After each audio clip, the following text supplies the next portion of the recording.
une transaction là-bas, ça dure plutôt autour de 30 jours, hein, ça peut aller même des fois plus vite, alors qu'ici on sait que c'est toujours 3 mois et demi en moyenne. Mais je pense aussi faute de mentalité, parce qu'on n'est pas du tout dans une mentalité en France, dans un état d'esprit de partage. Imaginez aussi pour l'expérience client. Les clients accèdent aux annonces de plus de 16 000 agents ou agences québécoises au même endroit. C'est incroyable. Franchement, moi je trouve ça vraiment puissant.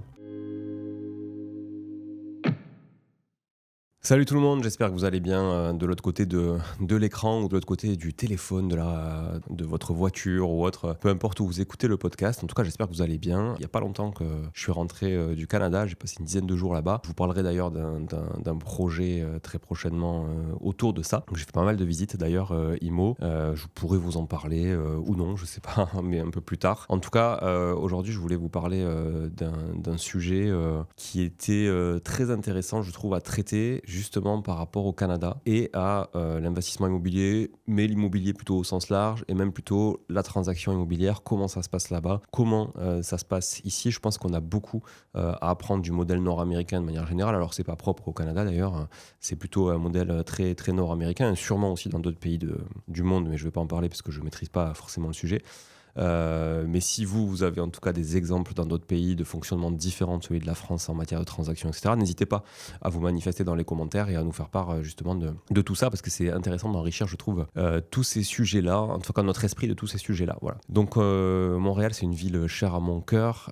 Pourquoi ? Parce que j'y ai déjà habité 5 ans, je suis diplômé de l'Université de Montréal, donc j'ai fait mes études là-bas, j'ai passé mon bac aussi là-bas dans un lycée français, j'ai rencontré toutes sortes de personnes, certains m'écoutent sur le podcast, donc je les salue, et je pense que j'ai jamais autant créé de liens forts et sûrement à vie avec des gens que j'ai rencontrés là-bas. Donc franchement, c'était une expérience incroyable. J'y ai vécu de 2003 à 2008. J'y suis revenu quelques fois depuis, mais j'ai passé quand même une dizaine d'années sans y aller une seule fois. Voilà, parce qu'on a voyagé un peu partout ailleurs dans le monde, et là je sens que je me rapproche de plus en plus, que j'ai un pied de plus en plus au Canada. Donc voilà, est-ce que l'autre pied basculera à 100% sur le Canada ou pas? Ça, je vous en parlerai plus tard, sûrement en début d'année, sur le bilan 2024 et puis les perspectives 2025.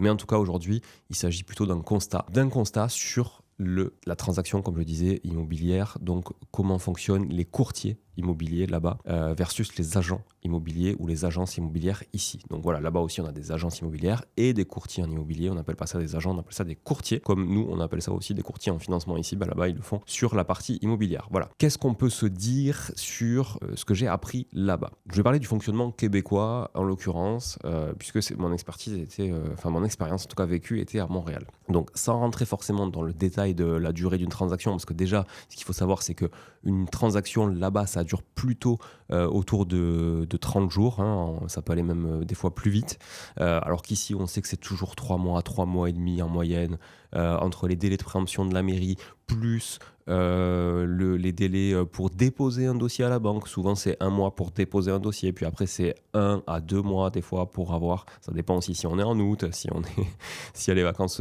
scolaires, s'il y a des vacances de Noël, etc. Parce que vous savez que les banquiers ici ont énormément de congés payés, hein. Donc pour info, en Amérique du Nord, en l'occurrence en tout cas, par exemple au Québec, c'est 2 semaines de congés payés, hein. Voilà. Vous pouvez avoir 3 semaines si vous avez quand même pas mal d'ancienneté, mais on parle de souvent plus de 10 ans, mais vous n'avez jamais 5 semaines, ça c'est clair. Voilà, ici dans les banques et les assurances, et désolé, enfin non, j'ai envie de dire tant mieux pour ceux qui nous écoutent et qui travaillent dans les assurances et les banques et qui pourront confirmer, c'est plutôt 10 à 11 semaines de congés payés par an, avec tous les autres avantages évidemment. Donc mal habitués, des gens qui auront du mal à s'expatrier, je pense, pour le coup en Amérique du Nord en ayant 2 semaines de congé par an, mais bon, c'est pas le sujet. En tout cas, ce qui est sûr, c'est que ça a quand même des relations de cause à effet, puisque ça met beaucoup d'inertie dans le traitement des dossiers. Et donc ici c'est long, c'est interminable. Enfin, quand je dis ici, c'est en France, pardon. En France, c'est long, c'est interminable. Voilà, ça dure. Et moi, franchement, l'investissement immobilier, ça m'a appris à être patient, parce que je suis quelqu'un de très impatient. J'aime bien quand tout va vite, j'aime pas trop réfléchir, je préfère agir et réfléchir après. Voilà, quitte à regretter des fois, mais c'est comme ça. En tout cas, je regrette pas, j'apprends. Mais c'est clair qu'en Amérique du Nord, tout va beaucoup plus vite, franchement. Et puis, cash is king, t'as les sous, tu passes devant, t'as pas de sous, tu passes derrière. C'est la loi du plus fort en matière de, en tout cas, finance. Voilà. Donc ça, c'est intéressant, je trouve. C'est le premier point, c'est la mentalité. Et c'est aussi pour ça que tout va beaucoup plus vite. Mais c'est pas de ça que je vais parler aujourd'hui. C'est pas vraiment pour faire une différence. Ça, je le ferai plus tard, je pense, sûrement en 2025. La différence vraiment entre comment ça se passe, l'investissement immobilier au Québec, par exemple, et comment ça se passe en France, pour ceux que ça intéresse. Puis même, encore une fois, ça peut intéresser tout le monde, même des gens qui n'ont pas de lien avec le Québec. Mais je vais plutôt parler du fonctionnement à agent immobilier ici et là-bas, c'est-à-dire que ici, vous le savez, un agent immobilier, il va représenter souvent un vendeur. C'est-à-dire que le mandat de recherche ici, il n'est pas vraiment très développé. Souvent, les agences ont des bases de données de clients avec des critères de recherche. Donc, et à partir de là, dès qu'ils ont un bien qui va rentrer, qui correspond à ça, aux critères de recherche de ces acquéreurs potentiels, eh bien, ils vont les appeler, ils vont relancer leur base de données clients, etc. Qui souvent d'ailleurs va être assez morte, puisque si c'est en l'occurrence de la résidence principale, souvent on aura des gens qui auront déjà trouvé quand on va les rappeler et qui évidemment ne vous tiendront pas au courant qu'ils ont trouvé dans l'intervalle, ce qui est normal et pas normal, mais en tout cas ce qui correspond au fonctionnement. Voilà. Alors quand on signe un mandat de recherche, c'est quand même un peu plus engageant. Voilà, mais surtout s'il est exclusif. Après, ça se fait très très peu le mandat de recherche de manière générale, encore moins le mandat de recherche exclusif, ce qui d'ailleurs est engageant mais sans l'être non plus au final, parce que vous n'êtes pas obligé d'acheter ce qu'on vous propose. Donc finalement, c'est juste que si on vous propose un bien, une fois qu'on vous l'a proposé, qu'il y a un mandat de recherche exclusif, vous êtes obligé de l'acheter avec la personne qui vous l'a proposé et qui vous a fait signer un mandat exclusif. Voilà, c'est tout. Mais bon, vous n'êtes pas obligé d'acheter le bien en soi, hein, donc c'est pas vraiment un problème. Mais ce qui est sûr, c'est que la plupart des mandats en France sont des mandats de vente. C'est-à-dire que c'est un vendeur qui mandate une agence, un mandataire, un agent commercial, un agent immobilier à vendre ce bien.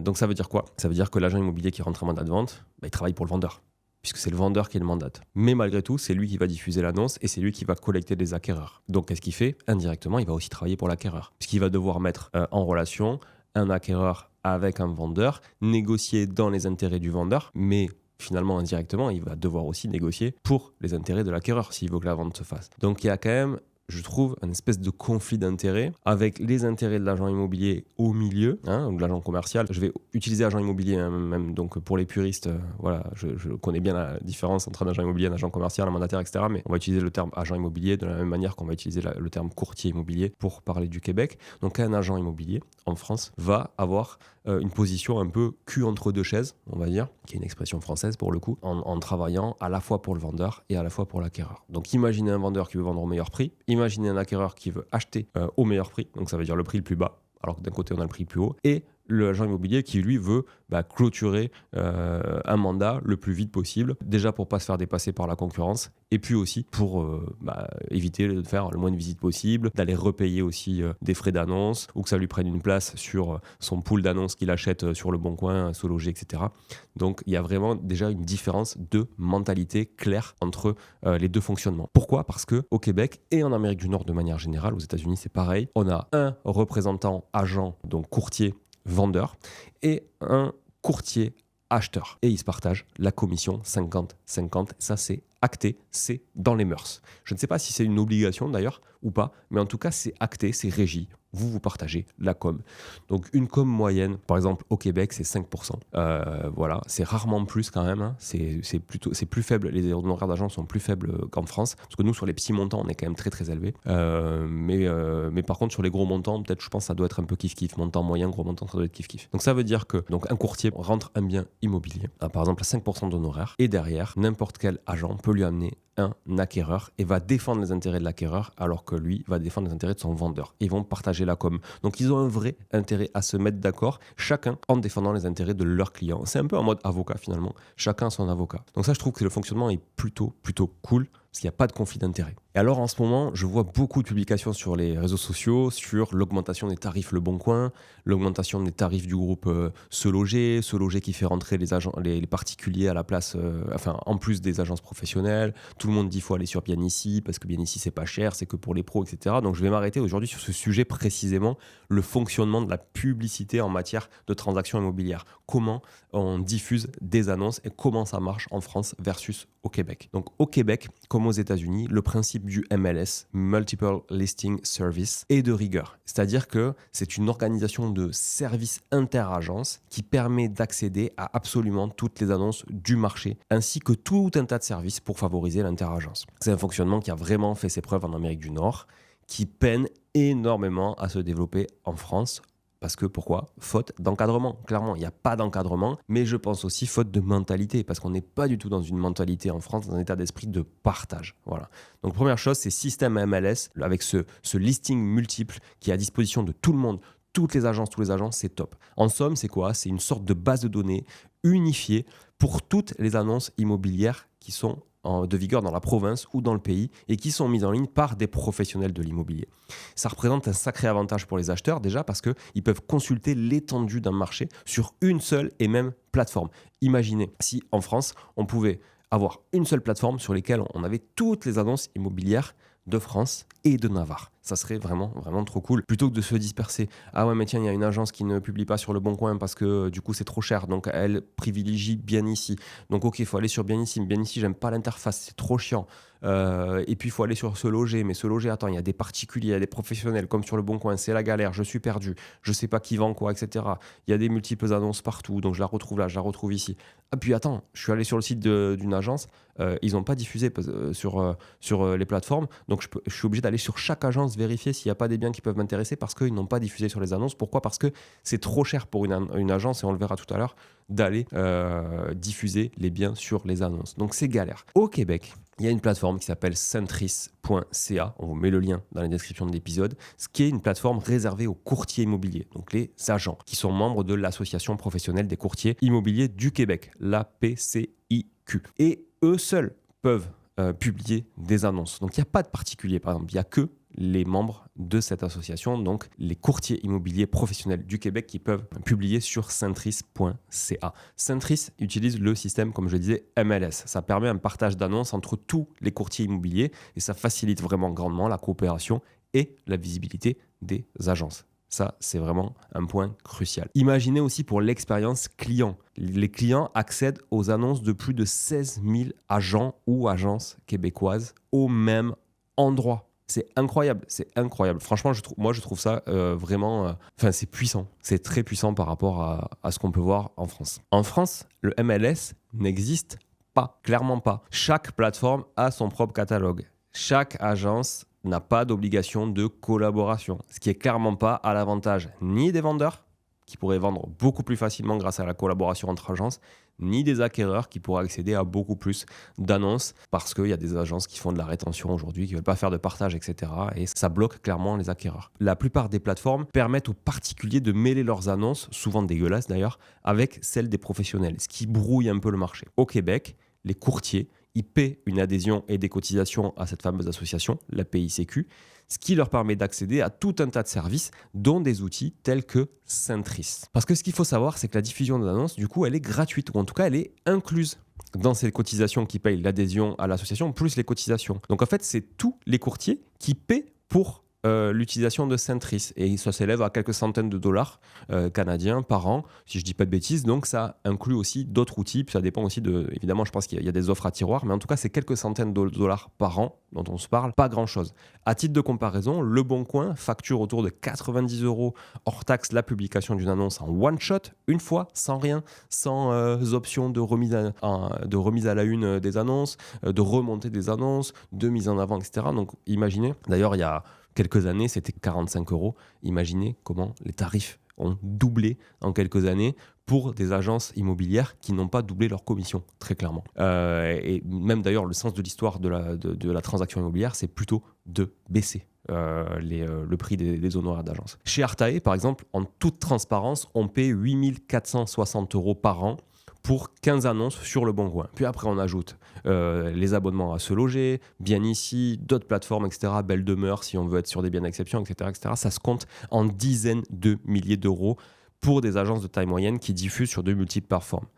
Dizaines de milliers d'euros par an pour diffuser sur plusieurs plateformes. C'est incroyable. Donc voilà, moi j'aimerais aussi interpeller par cette capsule, si certains me regardent, la FNAIM, qui est la Fédération nationale du monde de l'immobilier, du monde de la transaction immobilière en France et des agences immobilières. J'aimerais les interpeller aujourd'hui.